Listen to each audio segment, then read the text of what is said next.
Hello everyone, this is Brian Drury of Overcoming Graduation, and today I wanted to bring you a quick video on eliminating negative thoughts and reprogramming your mind. Now, many times we can feel like the way that we think now is what we were given and what we have to accept and what's going to be our reality forever. We may be saying to ourselves, well, that's just how I am, that's how I've always been, and that's how it's always going to be. But does it have to be is the question. Now, the interesting thing, and a quote that was super helpful for me from the book, The 5-Second Rule by Mel Robbins, Mel says that if you say you have anxiety, you're a worrier, or any other kind of negative thing, she has great news for you. That it's not that you are these things intrinsically. It's not that it's a part of you. It's that you have a habit of responding in those ways. So you have a habit of responding with anxiety. You have a habit of worrying. You have a habit of going to the worst case scenario or thinking negatively about the potential outcomes. So in that case, when it becomes a habit, that's actually great news because any habit can be changed. Some easier than others, but a habit can be changed. When it's just part of who you are, that's something you can't change. So your brain goes, why even bother trying to fix it?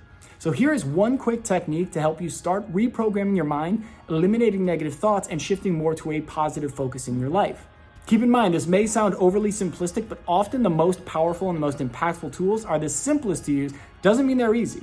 Simple means it's very clear on how you apply it or integrate it into your life. It doesn't mean it's just going to happen magically. So keep that in mind as I share this. Now, in a speech I was listening to, the speaker said that a person he had referenced or a person he had researched said that whenever a negative thought appears in their mind, they zap it. They immediately zap it. They don't allow the negative thought to take hold, and they eliminate it from their consciousness. Now, how can you do that? Whenever a negative thought, and I'm not talking true reality negatives, I'm talking about the imagined craziness that we bring up, all of us do all the time, where we go, what if I asked that girl out, but then she rejected me, and then she threw a drink in my face, and then I fell over, and then I sprained my wrist, and then it's like that type of negative has no place and no benefit. It's just trying to keep us stuck in our current patterns. So when we have those negative thoughts that are not reality-based, that aren't addressing something that we need to focus on and work through, when it's something that we just need to remove from our mind to create more positive attention, focus, and momentum, here is how you can do it. So when that negative thought approaches, let's say, man, I hate my job and I don't think I'm ever going to be able to get a new one. You stop it immediately. Don't let it take hold and don't let it start expanding. In that dating example I just gave, don't let it start to go to all those different levels. What if I ask her out and she says no? And then what if every girl does that? And what if I'm alone forever? And what if, and then you're spiraling down the drain of just negativity. Instead of doing that, go, what if I ask that girl out and she says no? What if I can't get that new job? Or what if they reject me from that new job I just applied for?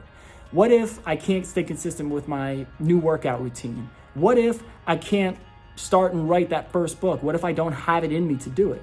You immediately go zap, and it's really powerful to use zap as a cue and an anchor for this behavior of replacing the negative ideas. So literally say zap in your head or out loud. If you want to do it out loud in public, it can be an interesting thing if you're just like zap, but try it out and say zap. I usually do it internally. Say zap and replace it with a positive thought. Now, here's the interesting thing. It doesn't matter what the positive thought is. And what's really interesting about this is all we're doing is the same thing our mind is defaulting to in terms of creating negative scenarios, but we're applying our creative energy to positives. So it's like, oh, what if I don't get that job? Zap. Puppies are adorable. What if I ask that girl out and she says no? Zap. I love skiing. Now you see, it seems ridiculous, but it's equally ridiculous what we're doing in the negative. So all we're doing is applying that creative energy to focus on the good things and the exciting things in our lives. Now here's what that leads to. It shifts us from lack, negative, and focusing on the worst possible outcome to starting to see the potential, the possibility, and having a little more gratitude and being more grateful for what's out there.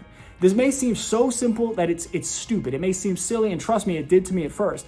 I applied it for 2 weeks when I first heard about this back when I lived in Wisconsin. And within 2 weeks, I noticed a massive difference in the way I experienced my job, my life, the community I lived in, the area I lived in. All of it changed just from this simple shift. I lived in the same place, same job, same friends, same everything, but all of a sudden my world felt totally different because I had shifted my focus to the positives. And then when a negative came up, I actually got excited because sometimes the positive I replaced it with was so ridiculous it would make me laugh. And other times the positive shifted my focus in my direction so that I went, oh, okay, that's what I need to do next. And I got much more focused on action versus just creating horrible negative scenarios. So if this video was of value to you today, Please like, share, subscribe, comment. I love hearing from you. And if there's someone in your life that you think could benefit from this message, share the link to them directly so that they can benefit from this and learn from it as well. I love you all. Thanks for watching. Thanks for being a part of this. If you'd like to learn more about how you can join a group that can help you be more consistent and follow through on the commitments you make, I want you to visit the link in the description for overcominggraduation.com/MPH. That's for my group, Most Productive Hour. That is an accountability group that helps you stay committed, stay focused, stay motivated every single day. I'd love to see you in there. Thank you all for watching. That's all for today, and I'll be talking to you again real soon.